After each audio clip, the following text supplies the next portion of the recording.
سعد بن خیسمہ، سعد بیٹے کا نام ہے، باپ کا نام خیسمہ۔ گھر خبر پہنچی کہ حضور نے بلایا ہے، بیٹا الگ تیار ہو گیا، باپ الگ تیار ہو گیا۔ باپ نے بیٹے سے کہا بیٹے تو نہیں جائے گا، میں حضور کے ساتھ میدان بدر میں لڑائی کرنے جاؤں گا۔ تو بیٹے نے کہا ابو آپ نہیں جائیں گے، میں حضور کے ساتھ جاؤں گا، میں حضور کے ساتھ۔ مرنے کی بات تھی، یہاں ولیمہ کھانے کی بات نہیں تھی۔ میں حضور کے ساتھ جاؤں گا، میں حضور کے ساتھ جاؤں گا۔ لڑائی ہو گئی گھر میں، باپ بیٹے لڑ پڑے، اتنی چیخیں بلند ہوئی کہ محلے کے لوگ آ گئے۔ بولے کیا بات ہے خیسمہ، آپ تو سمجھدار ہو، گھر میں بیٹے سے لڑائی چل رہی ہے۔ بولے اے محلے والوں میرے بیٹے کو سمجھا دو۔ بولے کیا غلطی کی ہے؟ بولے غلطی نہیں کی ہے، حضور نے کہا ہے کہ اسلام تمہیں آواز دے رہا ہے، اسلام کو تمہارے خون کی ضرورت ہے، میں بدر میں حضور کے ساتھ جنگ پہ جا رہا ہوں، یہ کہہ رہا ہے میں جاؤں گا، اس کو سمجھا لو، میرا بیٹا ہے، میری بات نہیں مانتا۔ بیٹا کہتا ہے تمہاری بات تم نے کیسے کہہ دیا میری بات، میں رسول پاک کی بات مانتے ہوئے جانا چاہتا ہوں، اے میرے باپ مجھے جانے دے۔ بولے میرے بیٹے تیرے لیے 1000 چاند سے آئے گا، میرے لیے مشکل موقع، اس کے بعد میری عمر زیادہ ہو چکی ہے۔ بولے نہیں نہیں نہیں، میں حضور کی بات ساتھ جاؤں گا جنگ میں، اور اپنا لہو اسلام کے لیے قربان کروں گا۔ وقت دینے میں دقت ہوتی ہے، معلوم ہے کیا ہوا، آپ نے کبھی سوچا بھی نہیں ہوگا، یہ واقعہ ہم نے بتایا بھی نہیں، لطیفے سنتے سنتے تو ہمارے کان پک گئے، ہنسی مذاق کرتے کرتے ہماری ممبر کی جو عظمتیں تھی وہ بھی پامال ہو گئیں، اس کی تقدیس، اس کی حرمت پامال ہو گئی۔ سلیقہ مندی سے کوئی بات ہوتی نہیں، بڑی دشواریاں ہوتی ہیں۔ معلوم ہے کیا ہوا، انہی دونوں باپ بیٹوں کو ان کے گھر میں بٹھایا گیا، پورے محلے کے لوگوں نے بٹھا کر کے معلوم ہے کیا کیا، قرآن اندازی کی فال کھولا گیا۔ سمجھ رہے ہیں آپ کی نظر میں 2 پرچیاں لائی گئی، آپ کی نظر میں ایک پرچی پر سعد کا نام بیٹے کا نام، ایک پرچی پر باپ خیسمہ کا نام لکھا گیا، اور پرچی ڈالی گئی مثال کے طور پر۔ پھر کسی بچے کو بلا کہا گیا اٹھا لو، جو پرچی اٹھاؤ گے جس کا نام نکلے گا وہی حضور کے ساتھ میدان بدر میں لڑنے کے لیے جائے گا۔ سمجھ رہے ہیں آپ؟ معلوم ہے جب پرچی اٹھائی گئی، فال کھولا گیا قرآن اندازی میں، تو بیٹے کا نام نکل آیا۔ بیٹے کا نام تھا حضرت سعد، برکت کے لیے، حضرت برکت کے لیے، برکت کے لیے حضرت سعد بیٹے کا نام تھا۔ معلوم ہے جب بیٹے کا نام پرچی میں نکلا نا، تو بیٹا اپنے گھر کے آنگن میں بلیوں اچھل رہا تھا، خوشی میں اچھل رہا تھا، اور باپ کنارے پر بیٹھ کے رو رہا تھا، کنارے پر بیٹھ کے۔ خدا کی قسم باپ نے ایک جملہ کہا، دیکھنا کتنے لوگ سمجھتے ہیں، باپ نے ہاتھ جوڑ کے کہا اے میرے بیٹے پرچی بدل لے، آئے ہائے اے میرے بیٹے پرچی بدل لے، پرچی بدل لے۔ تو بیٹے نے کیا کہا، اہل دل ہی ان جملوں کو سمجھ سکتے ہیں۔ بیٹے نے کہا اے میرے باپ اگر جنت ہوتی تو بدل لیتے، آئے ہائے ہائے، اگر جنت ہوتی تو بدل لیتے۔ اے میرے باپ نہ حضور کے ساتھ جہاد میں جانے کا معاملہ ہے، بارات نہیں جانے تھی، پکنک نہیں منانا تھا، شاپنگ نہیں کرنے جانا تھا، جان دینے کی بات تھی، جسم کے کئی ٹکڑوں کا معاملہ تھا۔ باپ کہتا ہے میرے بیٹے پرچی بدل لے، بیٹا کہتا ہے جنت ہوتی تو بدل لیتے۔ بیٹا اپنے گھر سے سج دھج کے تیار ہوا، بیوی اور ماں دروازے پر چھوڑنے کے لیے آئی، اور باپ اپنے گھر کے آنگن میں رو رہا تھا۔ سعد نے کہا ابو آپ کو تکلیف ہے، معذرت چاہتا ہوں، لیکن آج آپ کا بیٹا اس لائق ہو گیا ہے کہ حضور کے ساتھ اپنی جان دینے کے لیے جا رہا ہے۔ جان دی ہوئی اسی کی تھی، حق تو یہ ہے کہ حق ادا نہ ہوا۔ غالب نے کہا تھا یہ عشق نہیں آسان، بس اتنا سمجھ لیجئے ایک آگ کا دریا ہے اور ڈوب کے جانا ہے۔ خدا کی قسم جب جناب خیسمہ کا بیٹا سعد میدان بدر میں گیا، تھوڑی ہی دیر کے بعد حضور کے غلاموں کے نعرے کا جواب دشمنوں کے پاس نہیں تھا۔ 70 سے زیادہ مکے میں حضور کے دشمن بدر میں آئے تھے، وہ مارے گئے۔ 13 حضور کے غلام وہیں شہید ہوئے، ایک راستے میں شہید ہوا۔ میں نے ان کی مزارات پر کئی مرتبے حاضری دی ہے۔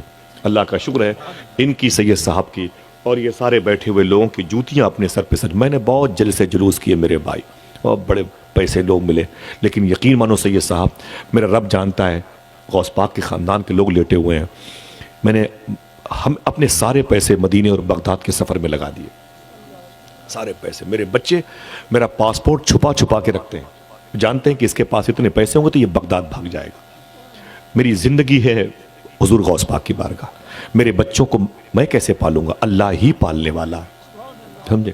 اے لوگوں جاؤ دربار غوثیت، ماں آپ کی دہلیز تمہارا انتظار کر رہی ہے، کچھ تو قربانیاں دو میرے بھائی۔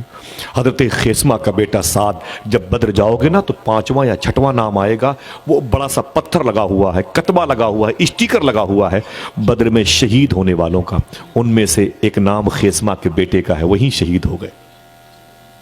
بیٹا سعد میدان بدر میں شہید ہو گیا۔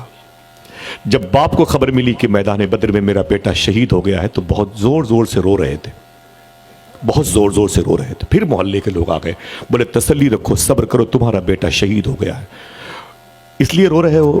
تمہارا بیٹا مر گیا، شہید ہو گیا؟ تو پھر رو کے بولے خدا کی قسم اس لیے نہیں رو رہا ہوں کہ میرا بیٹا شہید ہو گیا ہے، اس لیے رو رہا ہوں کہ بیٹے کی جگہ پر میں کیوں شہید نہیں ہوں۔ یہ وہ لوگ ہیں جن کے دل میں محمد رسول بن کے رہتے تھے۔ جب سعد کا باپ تڑپا نا تو رب نے اس کی تڑپ کو قبول کر لیا۔ ٹھیک قریب 2 سال کے بعد پھر مکے کے ظالموں نے مدینے آ کے چڑھائی کی، اور پھر میدان احد کا کارزار گرم ہوا، بازار گرم ہوئی، پھر وہ جہاد کی آواز آئی حضور کے عاشقوں کی طرف سے۔ تقریباً 2.5 بائی 7 کلومیٹر کا فاصلہ ہے جبل احد کا، اسی کے دامن میں جبل روما اور اس کے بیچ میں پھر میدان احد کی وہ جنگ چھڑی جس میں آقا کریم صلی اللہ علیہ وسلم کے 70 غلام شہید ہوئے تھے۔ جناب ابی سفیان اور جناب خالد بن ولید اپوزیشن پارٹی کی طرف سے آئے تھے۔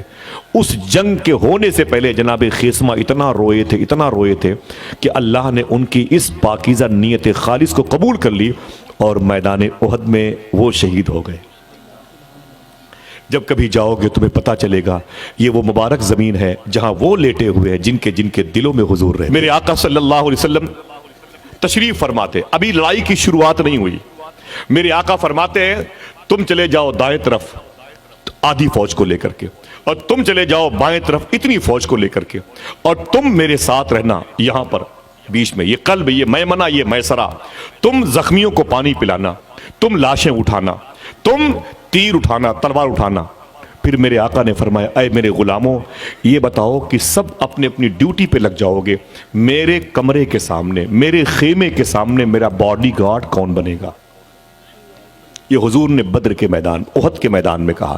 ایک بالکل پتلے دبلے صحابی تھے، بالکل پتلے دبلے صحابی تھے، وہ کھڑے ہو گئے، بولے حضور آپ کا دربان میں بنوں گا۔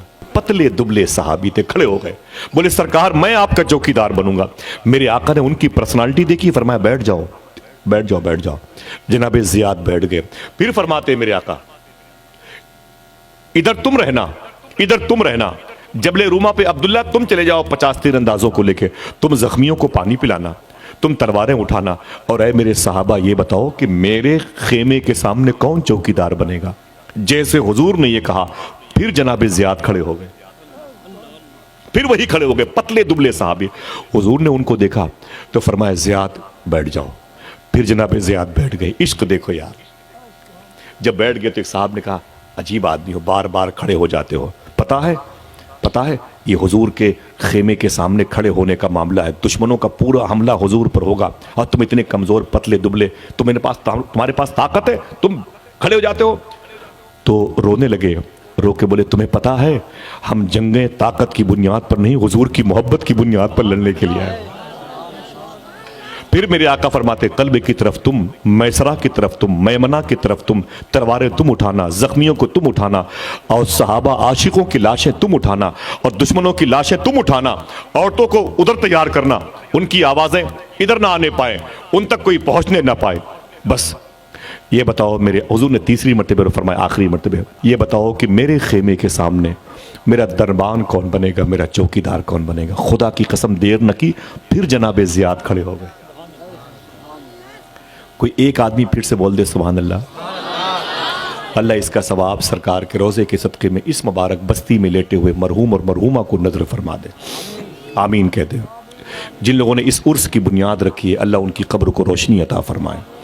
پھر جناب زیاد کھڑے ہو گئے۔ جب جناب زیاد کھڑے ہوئے نا تو حضور مسکرائے، میرے آقا زیاد کو قریب لائے، ادھر آؤ زیاد۔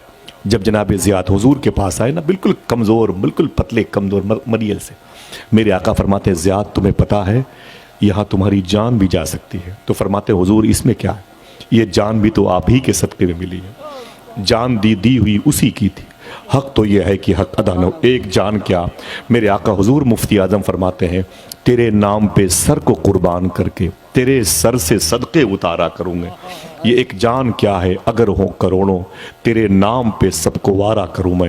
میرے آقا فرماتے زیاد یہ بڑی مشکل گھڑی ہے، یہ زمین بہت ہی طاقت و قوت کے ساتھ رہنے والے فوجی کو تلاش میں، کہتے حضور میں یہاں پر میں رہوں گا۔ میرے آقا نے زیاد کے کان میں جملہ کہا، زیاد کب تک کھڑے رہو گے؟ جناب زیاد کہتے ہیں جب تک یہ جان میں جان باقی ہے دہلیز مصطفیٰ نہیں چھوڑوں گا، دہلیز مصطفیٰ نہیں چھوڑوں گا۔ میرے آقا نے اپنی تلوار جناب زیاد کے حوالے کی، ذرا محبت سے کہہ دو سبحان اللہ، اپنی تلوار حضور نے جناب زیاد کے حوالے کی اور فرماتے میرے آقا کھڑے ہو جاؤ، نتیجہ جنگ کا آنے والا ہے۔ اب اعلان ہوا لڑائی شروع، جنگ کا بگل بجا، ادھر سے حضور کے عاشق، ادھر سے دشمنان رسول، وہ گھمسان کا رن پڑا، نشیب و فراز کے ساتھ جنگ احد شام تک پہنچی ہے، یہ سب جانتے ہیں، بڑی اتھل پتھل رہی۔ میرے آقا صلی اللہ علیہ وسلم کے دانت مبارک شہید ہوئے تھے، اسی میں سعد کے باپ خیسمہ شہید ہوئے تھے، اسی میں حضرت حنظلہ شہید ہوئے تھے، اسی میں مصعب بن عمیر شہید ہوئے تھے، اسی میں عبداللہ ابن جہش شہید ہوئے تھے، اسی میں حضور کے سگے چچا حضرت امیر حمزہ سید الشہداء، مدینہ پاک کے گورنر، مدینہ پاک کے ناظم جناب امیر حمزہ شہید ہوئے تھے، 70 کے آس پاس حضور کے صحابہ اس میں شہید ہوئے تھے۔ معلوم ہے کیا ہوا؟ معلوم ہے کیا ہوا؟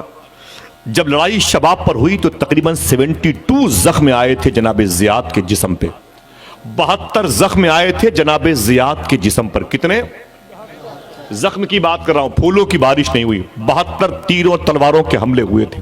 جب تک طاقت تھی کھڑے تھے، طاقت ختم ہو گئی تو چیخ کے بولے یا محمدہ یا محمدہ یا محمدہ، یا رسول اللہ بچا لیجئے، یا رسول اللہ بچا لیجئے۔ اتنا کہا زمین پر گر پڑے، زخمیوں کو اٹھا کے لے جانے والی فوج آ گئی، اس نے جناب زیاد کو اٹھایا اور لے کے جب جانے لگے نا کیمپ کی طرف، زخمی کیمپ کی طرف، جناب زیاد نے آنکھیں کھول دی، کہاں لے کے جا رہے ہو؟ تو لوگوں نے کہا تم زخمی بہت ہو، تمہیں زخمی کیمپ پہ لے کے جا رہا ہوں۔ فرماتے خبردار مجھے واپس لے چلو دہلیز مصطفیٰ پہ، میں نے حضور سے وعدہ کیا ہے جب تک یہ جان میں جان باقی ہے آپ کی دہلیز نہیں چھوڑوں گا، خبردار میرے اس وجود کو واپس لے چلو۔ اتنی زور سے پریشر کے ساتھ جناب زید نے کہا کہ حضور کے عاشقوں نے ان کو پھر واپس لائے، فرمایا وہی کھڑا کر دو جہاں پر میں کھڑے ہو کر کے حضور کے دربار کی دربانی کر رہا تھا۔ یہ ایک جان کیا ہے اگر ہو کروڑوں، تیرے نام پہ سب کو وارا کروں میں۔ لوہے کی چھڑ کے سہارے سے کھڑا کیا گیا، بائیں ہاتھ میں ڈھال لے لی، دائیں ہاتھ میں تلوار لے لی، دشمنوں کے وار کو روکتے تھے، بس دفاعی پوزیشن میں تھے، اٹیک کرنے کی طاقت نہیں تھی، زخم پہ زخم بڑھتے چلے گئے۔ معلوم ہے 92 یا 93 زخم آئے، برداشت اب تک کرتے رہے، اب برداشت نہ ہوا، پھر چیخ مارے یا رسول اللہ بچا لیجئے، یا محمدہ یا محمدہ کہہ کے زمین پر جب گرے نا تو حضور کے صحابہ آ گئے، ان کی آواز سن کے اللہ کے نبی صلی اللہ علیہ وسلم خیمے کے اندر سے باہر نکل کے آ گئے۔ اس مبارک دربار میں قریب بیٹھنے والوں سنو، جہاں وہ زمین پر پڑے تھے جناب زیاد، میرے آقا صلی اللہ علیہ وسلم اسی زمین پر بیٹھ گئے، جناب زیاد کا سر حضور نے اپنی ران مبارک پہ رکھ لیا۔ اگر یہ بات بہت بڑے خوش قسمت لوگوں کو ملنے والی آپ تک پہنچی ہے تو ذرا کوئی ایک آدمی کہہ دے سبحان اللہ۔ میرے امام کے سگے مجلے بھائی علامہ حسن بریلوی کہتے ہیں گر وقت اجل سر تیری چوکھٹ پہ دھرا ہو، جتنی ہو قضا ایک ہی سجدے میں ادا ہو۔ میرے آقا صلی اللہ علیہ وسلم زمین پر بیٹھ گئے اور جناب زیاد کا سر حضور نے اپنی ران پہ رکھ لیا۔ آیا معلوم ہے اتنے زخم تھے ان کے سروں پہ، خون کی ندیاں، خون کی دھارا بہ رہی تھی۔ انہوں نے جب حضور کے پاکیزہ وجود کی بھینی بھینی خوشبو محسوس کی نا تو پلکیں کھولی تو سامنے چہرے مصطفیٰ دیکھا، سمجھے؟ جناب زیاد کا سر حضور کی ران پر تھا، میرے آقا صلی اللہ علیہ وسلم کے چہرے کی خوشبو محسوس کی، رانائی محسوس کی۔ جناب زیاد نے اپنی آنکھیں کھولی، جب آنکھیں کھولی تو سامنے چہرے مصطفیٰ۔ شاعر نے کیا کہا، تیرا حسن میری نگاہ میں بخدا خدا کی کتاب ہے، تیری بندگی تو الگ رہی تجھے دیکھنا بھی ثواب۔ میرے آقا صلی اللہ علیہ وسلم کے چہرے مبارک کو دیکھا تو جناب زیاد کی پلکیں پھر بند ہو گئیں، پھر کھولی، پھر بند ہو گئیں۔ زخم اتنے زیادہ تھے کہ پلکیں اٹھ نہیں پاتی تھیں۔ میرے آقا کو احساس ہو گیا کہ پلکیں کھولنے میں زیاد کو تکلیف ہو رہی ہے، تو میرے آقا صلی اللہ علیہ وسلم نے اپنا داہنا ہاتھ جناب زیاد کی آنکھوں پہ رکھ دیا کہ پلکیں نہ کھولیں، آنکھوں کو پلکوں کو جھپکنے کے لیے تیار کرنے میں تکلیف ہوتی ہے۔ معلوم ہے جیسے حضور نے اپنا مبارک داہنا ہاتھ جناب زیاد کی آنکھوں پہ رکھا، جناب زیاد کو احساس ہو گیا کہ حضور میری آنکھوں کو بند کرنا چاہتے ہیں۔ زخمی اپنے داہنے ہاتھ کو اٹھاتے ہیں کپ کپاتے ہوئے، اللہ کے نبی صلی اللہ علیہ وسلم کے ہاتھ مبارک تک گئے اور فرمایا اپنے لرزتے ہوئے ہونٹوں سے آقا اپنے ہاتھوں کو ہٹا لیجئے، ہٹا لیجئے، ہٹا لیجئے، میری آنکھوں سے ہٹا لیجئے۔ میرے آقا فرماتے کیوں؟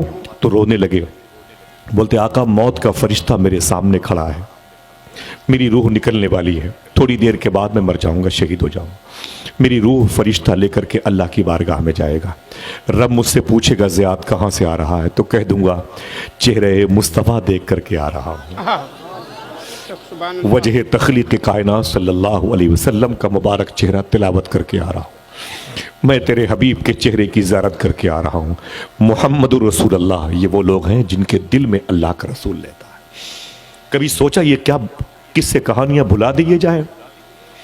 ان باتوں کو اگر ہم اپنے بھائیوں کو بچوں کو نہ بتائیں تو کون بتائے گا کہ تمہارے بزرگوں کے دلوں میں حضور کا عشق کیسا تھا؟